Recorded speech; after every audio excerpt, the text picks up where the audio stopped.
वज़ीर-ए-आज़म शहबाज शरीफ की न्यूयॉर्क में अक़वाम मुत्तहिदा की जनरल असम्बली के इजलास के मौके पर मालदीव के सदर डॉक्टर मोहम्मद मुइज़्ज़ू से मुलाकात हुई। दोनों रहनुमाओं ने पाकिस्तान और मालदीव के दरमियान दरीना और गहरे ताल्लुकात के फ़रोग़ पर जोर दिया।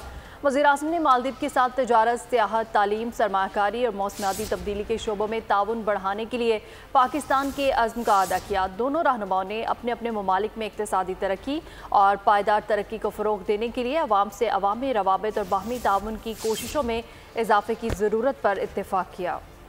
और फ़लस्तीनी एक जहन्नुम में रहने पर मजबूर हैं। गज़ा में जंग बंदी मुआहदे की फौरी ज़रूरत है। फ़लस्तीन को अपनी रियासत में रहने का हक मिलना चाहिए। अमरीकी सदर जो बाइडन का जनरल असम्बली के इजलास में आखिरी खिताब। कहा, बतौर नायब सदर इराक़ में जंग ख़त्म करने की जिम्मेदारी निभाई। बतौर सदर अफगानिस्तान में जंग ख़त्म करने का फैसला किया। Ease the suffering in Gaza and end this war, where Israel enjoys security and peace and full recognition and normalized relations with all its neighbors, where Palestinians live in security, dignity and self-determination in a state of their own. Despicable acts of sexual violence, 250 innocents taken hostage. I've met with the families of those hostages. We must also address the rise of violence against innocent Palestinians on the West Bank and set the conditions for a better future. We need a two-state solution. Stop tearing your country apart. Stop blocking aid to the Sudanese people. End this war now. गजा की सूरत हाल खौफनाक है। एक डरावने ख्वाब की तकमील की जा रही है। आलमी ताकतें जंगबंदी में किरदार अदा करें। सेक्रेटरी जनरल अक़वाम मुत्तहिदा एंटोनियो गुतेरेस का जनरल असम्बली के इजलास से खिताब। कहा, अदम मसावात के रुझानात दुनिया के लिए बढ़ता खतरा है। Civilians are paying the price in rising death tolls and shattered lives and communities. The international community must mobilize for an immediate ceasefire. Gaza is a non-stop nightmare, and nothing can justify the collective punishment of the Palestinian people. We should all be alarmed by the escalation. Lebanon is at the brink. Cannot afford Lebanon to become another Gaza that threatens to take the entire region with it. We are moving to a multipolar world, but we are not yet there yet. Israeli बमबारी से गजा दुनिया का सबसे बड़ा कब्रिस्तान बन गया है। फ़लस्तीन की सूरत हाल आलमी बरादरी के मुंह पर तमाचा है। सेहूनी जारहियत ने तमाम हदें अबूर कर ली हैं, लेकिन कोई ना रोक सका है। महाजिर कैंपों में मुकीम निहत्ते फ़लस्तीनी रोटी को तरस रहे हैं। दुनिया को खुले दिल के साथ सच बताना होगा। अक़वाम मुत्तहिदा की जनरल असम्बली के इजलास में तुर्की के सदर रजब तैयब एर्दोगान ने कई सवालात कर दिए। कहा, आलमी तंजीमें बताएं, क्या फ़लस्तीनी बच्चों औरतों को कोई हुकूक हैं? सलामती कौंसिल बताए वो जंगबंदी में क्यों नाकाम है? गुज़िश्ता दिनों से इसराइल के लबनान पर भी जारहियत जारी है। Hundreds of Gazan children died and are still dying because they cannot find a morsel of a dry bread, a sip of water and a bowl of soup. Oh, human rights organizations, are those in Gaza and the West Bank not human beings? Do children in Palestine have no rights? Those who are supposedly working for a ceasefire in front of the stage continue to send arms and ammunition to Israel so that it can continue its massacres in the background. I call out to United Nations Security Council. What are you waiting for to prevent the genocide in Gaza, to put a stop to barbarianism? During the last couple of weeks, attacks by Israel have been increased in Lebanon, and we are by the side of the Lebanese people and the Lebanese government. लबनान पर Israeli हमलों का सिलसिला जारी। अब तक 558 अफराद शहीद हो चुके हैं, जबकि 1835 जख्मी हैं। मरने वालों में 50 बच्चे और 94 खवातीन शामिल हैं। हिजबुल्लाह का इजरायली हमलों का भरपूर जवाब। 200 से ज़ायद रॉकेट दाग दिए, फौजी तंसीबात को निशाना बनाया। मिस्र ने आज से बैरूत जाने और आने वाली परवाजें मनसूख कर दी।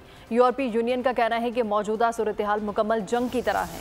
जो बाइडन ने कहा कि लबनान के साथ इसराइल की सरहद पर कशीदगी को कम करने की कोशिश कर रहे हैं। इसराइल ने बैरूत को खाक और खून में नहला दिया। 2006 के बाद से अब तक इसराइल की जानिब से लबनान पर ये बदतरीन हमले हैं। सैकड़ों अफराद लुक़्मा अजल बन गए। मरने वालों में 50 से ज़ायद बच्चे शामिल हैं। इसराइली फौज ने लबनान के रिहायशी इलाकों पर भी हमले किए। इमारतें मलबे का ढेर बन गयी। इसराइली फौज की लबनानी शहरियों को नकल मकानी की धमकियाँ, बैरूत की शाहराहों पर अवाम का रश आतिश लग गया। हजारों शहरी महफूज मकामात पर मुंतकिल होना शुरू हो गए। सरहदी इलाकों में मुकीम अफराद को मोबाइल पर नामालूम नंबरों से मैसेज भी मौसूल। हिजबुल्लाह का इसराइल पर जवाबी वार, 200 से जायद रॉकेट दाग। इसराइली फौजी चौकियों समेत कई एयरफील्ड्स को भी निशाना बनाया। हीफा में फिजाई अड्डे और असलहा साज फैक्ट्रियों को निशाना बनाया गया। पूरे इसराइल में मखसूस सायरन बज गए। हंगामी हालत नाफिज कर दी गई। हीफा में तालीमी सरगर्मियां भी मुअत्तल। शहरियों को बिला जरूरत घर से ना निकलने की हिदायत जारी कर दी गयी। ईरान, मिस्र, अमरीका ने दोनों फरीकीन से जंग रोकने का मुतालबा कर दिया।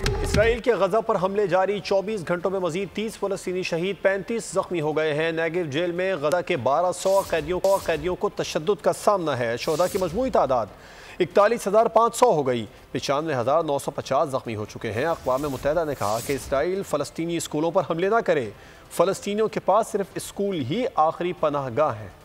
लबनान में जो जंग हो रही है वो इसराइल की तरफ से ही हो रही है। हिजबुल्लाह की जानिब से जवाब दिया जा रहा है। लोग चाहते हैं कि IOC और अरब लीग कोई इकदाम उठाए। साबिक सफ़ीर मलिहा लोधी की बोल न्यूज़ के प्रोग्राम ऐसे नहीं चलेगा में गुफ्तगू। उन्होंने कहा कि इसराइल ने आज भी बैरूत पर हमला किया है। खदशा है कि लड़ाई पूरे मशरिक़ वस्ता में फैल सकती है। अमेरिका ने UN सेक्रेटरी काउंसिल में करारदादों को नाकाम बनाया। अमेरिका नहीं चाहता कि जंग बंदी हो। लबनान में जो जंग इस वक्त हो रही है, जो लड़ाई हो रही है, वो जाहिर है इसराइल की तरफ से ही हो रही है, जिसका फिर जवाब हिजबुल्लाह दे जा रहे हैं। लोग तो चाहते हैं कि कोई स्ट्रॉन्ग एक्शन लिया जाए OIC की तरफ से या अरब लीग की तरफ से। रिपोर्ट के मुताबिक इसराइल ने बैरूत, जो कि लेबनान का कैपिटल है, उस पर भी हमला किया है। इस पे फिर ये खतरा जरूर बढ़ रहा है कि ये पूरे मशरिक़ वस्ता में लड़ाई फैल सकती है। अमेरिका या तो कुछ करना नहीं चाहता है या वो कर ही नहीं पा रहा है। UN सिक्योरिटी काउंसिल में जब करारदादें भी पेश हुई तो उन्होंने उसे वीटो इस्तेमाल करके उन करारदादों को नाकाम बनाया। तो इससे तो फिर यही साबित होता है कि अमेरिका नहीं चाहता कि जंग बंदी हो। तो आपको बताएं कि army chief general Syed Asim Munir का जनूबी वज़ीरिस्तान के जिला वाना का दौरा। अफसरान और जवानों से मुलाकात की। ऑपरेशनल तैयारियों और बुलंद हौसले को सराहा। सिपा सालार ने दुश्मन कुव्वतों और उनके सहूलतकारों के मसमूम अज़ाइम नाकाम बनाने के अज़्म का भी आदा किया। पाक फौज दुश्मनों के तमाम अज़ाइम को नाकाम बना देगी। दुश्मन के सहूलतकारों के मज़मूम मकासद भी खाक में मिलाएंगे। सिपा सालार का दुश्मन को 2 टोक पैगाम। Army chief general Syed Asim Munir का जनूबी वज़ीरिस्तान के जिला वाना का दौरा। ISPR के मुताबिक आर्मी चीफ को सिक्योरिटी सूरत हाल, दहशत गर्दी के खिलाफ जारी ऑपरेशन और तरक्याती इक़दाम के हवाले से ब्रीफिंग दी गयी। आर्मी चीफ ने अफसरान और जवानों से मुलाकात की। ऑपरेशनल तैयारियों और बुलंद हौसले को सराहा। फोर्सेस और कानून नाफिज करने वाले इदारों की कुर्बानियों को खिराज तहसीन पेश किया। खैबर पख्तूनख्वा पुलिस को तकनीकी मदद फराहम करते रहने के अज़्म का इआदा किया। आर्मी चीफ ने तरक्याती मंसूबों को आगे बढ़ाने में अवाम के किरदार की तारीफ की। दहशत गर्दी के खिलाफ कबायली अमायदीन की गैर मुतज़लज़ल हिमायत पर शुक्रिया अदा किया। सिपा सालार ने खैबर पख्तूनख्वा के अवाम की तरक्की और खुशहाली के लिए तमाम वसाइल बरूए कार लाने के अज़्म का इजहार किया। आर्मी चीफ ने यादगार शोहदा पर फूल चढ़ाए, शोहदा को खिराज अकीदत पेश किया। अब खबरें सियासी मैदान से। आईनी अदालत कायम करके रहेंगे। चेयरमैन पीपल्स पार्टी ने 2 टोक ऐलान कर दिया। कराची में Sindh high court bar association से खिताब, कहा फौरी इंसाफ और सूबों में फर्क खत्म करने के लिए आईनी अदालत का क़याम नागुज़ीर है। हम अदालती निज़ाम में इस्लाहात लेकर आएंगे। 63A से मुतालिक अदालत ने गैर आईनी फैसला सुनाया। हमारा जुडिशल निज़ाम टूटा फूटा है। जजेस ने जज की तैनाती का इख्तियार अपने पास रख लिया है। हमारा मौक़िफ़ है जज की उम्र के बजाय मुद्दत को देखा जाए। बिलावल भुट्टो ने मजीद कहा कि आप शहबाज शरीफ किसी जज साहिबान की नीयत पर शक करते हो करो, किसी इदारे की नीयत पर शक करते हो करो, मेरी नीयत पर शक मत करो, क्योंकि 3 नस्लों से आइन के लिए जिद्दोजहद करता आ रहा हूँ। जमहूरियत की बहाली के लिए नस्लों का कुर्बानियां, जल्दी कोई नहीं, 3 नस्लों का जिद्दोजहद है। हम अपना जुडिशल रिफॉर्म्स लेकर आएंगे। अगर हम चाहते हैं कि हमारे शहरियों को फौरी और जल्दी इंसाफ मिले तो फिर आईनी अदालत, आईनी वफाकी अदालत जरूरी है, मजबूरी है। उस वफाकी अदालत में हर सूबा का बराबर का नुमाइंदगी होगा। आप अगर मियां शहबाज शरीफ साहब का नीयत पे शक करते हो करो, अगर आप किसी जज साहिबान का नीयत पे शक करते हैं करो, किसी इदारा का नीयत पे शक करते हैं करो। मेरा नीयत पे शक ना करें। मेरा नियत ये है कि जिस आइन साजी का काम मैं 3 नस्लों से करता आ रहा हूँ, जिस जमहूरियत का बहाली हम 3 नस्लों से जिद्दोजहद लड़ते आ रहे हैं, जिस आइन का बालादस्ती, मेरा आइन का बालादस्ती कोई का जिद्दोजहद कोई और लड़ेगा नहीं सर, हम लड़ेंगे। तो बिलावल भुट्टो की जुबान एक बार फिर फिसल गई। अंग्रेजी मुहावरे के उर्दू तर्जमे में गलती। बिलावल को गलती का फौरी एहसास हो गया, अपने फिक्रे पर सर पकड़ लिया, बोले तोबा, अब जो इस पर मीम्स बनेंगी। टमाटर और पकोड़े की कीमत का तयन कर रहे थे। थैंक यू, मेरा उर्दू कमजोर। आप जो कहते हैं ना, आप उंगली देते हैं वो पूरा। तो नो इन अंग्रेजी, I am not talking about any. मैं अंग्रेजी में एक कहावत है, if you give them an inch they take a mile. I was referring to that. तोबा जो मीम्स बनेंगे यहाँ माफ। और किसी पार्टी को बगैर मांगे रिलीफ कैसे दिया जा सकता है? मखसूस नशिस्तों के केस में PTI दावेदार नहीं थी। हलफनामे देने वाले पार्टी तब्दील नहीं कर सकते। वफाकी वज़ीर इत्तेहाद अता तारड़ ने वीडियो बयान में कहा, पार्लियामान की बालादस्ती पर यकीन रखते हैं। आज़ाद उम्मीदवार ने 3 दिन में किसी जमात में शामिल होना होता है।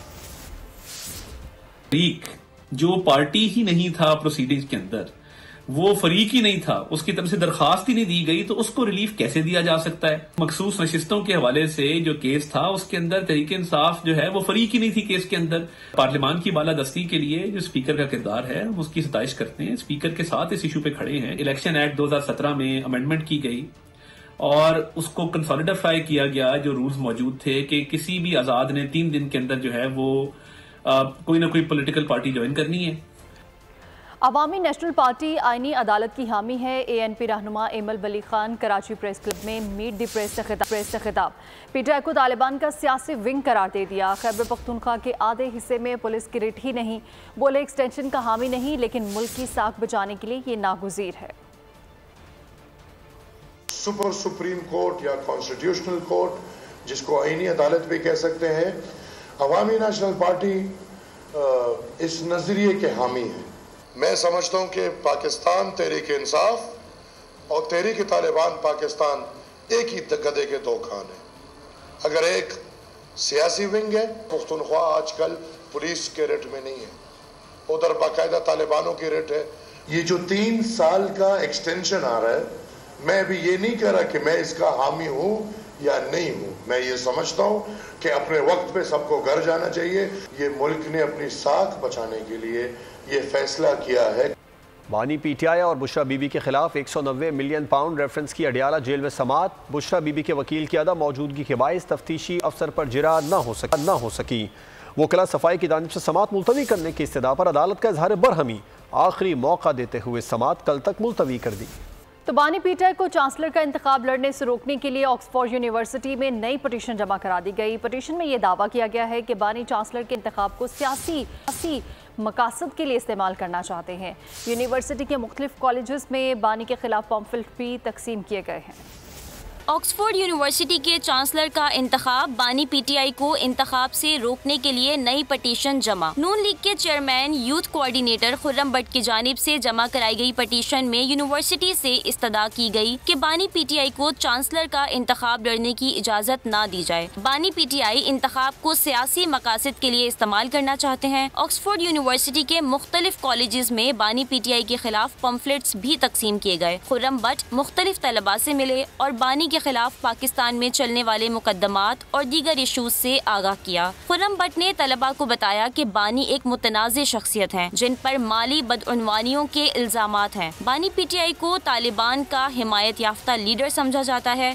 उनके दौरे इक़्तिदार में तालिबान के अहम दहशतगर्दों को रिहा किया गया। ख़वातीन के बारे में गैर इखलाकी बयानात दिए गए। उनकी मनफी सोच और रवैये की वजह से 9 मई जैसा सानहा भी पेश आया। उनके हिमायती आज भी पाकिस्तान तोड़ने की बातें कर रहे हैं, जो कि अफसोसनाक अमल है। और बिजली सार्फिन को बड़ा झटका। 3 माह का हुकूमती रिलीफ 30 सितंबर को हो जाएगा खत्म। बिल आएंगे भारी भरकम। 1 अक्टूबर से माहाना 200 यूनिट वाले सार्फिन का बुनियादी टैरिफ 7 रुपए 12 पैसे फी यूनिट तक बढ़ जाएगा।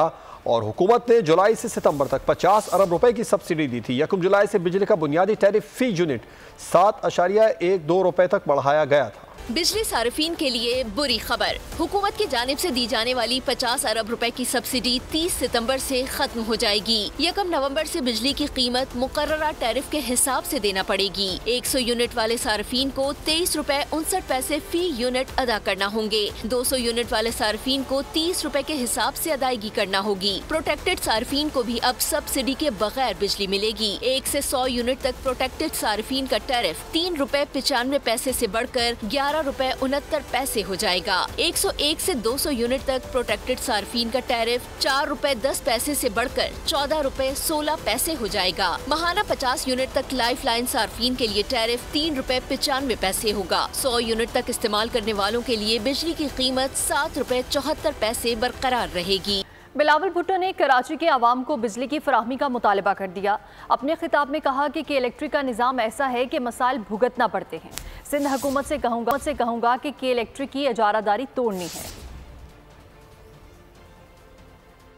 जहाँ तक कि इलेक्ट्रिक का निज़ाम है, मैं समझता हूँ कि काफ़ी देर बाद एक मौका अब नज़र आ रहा है और मैं हुकूमत सिंध से रिक्वेस्ट करता हूँ कि आपने ये के इलेक्ट्रिक की जो मोनोपोली है ये तुड़वाना है।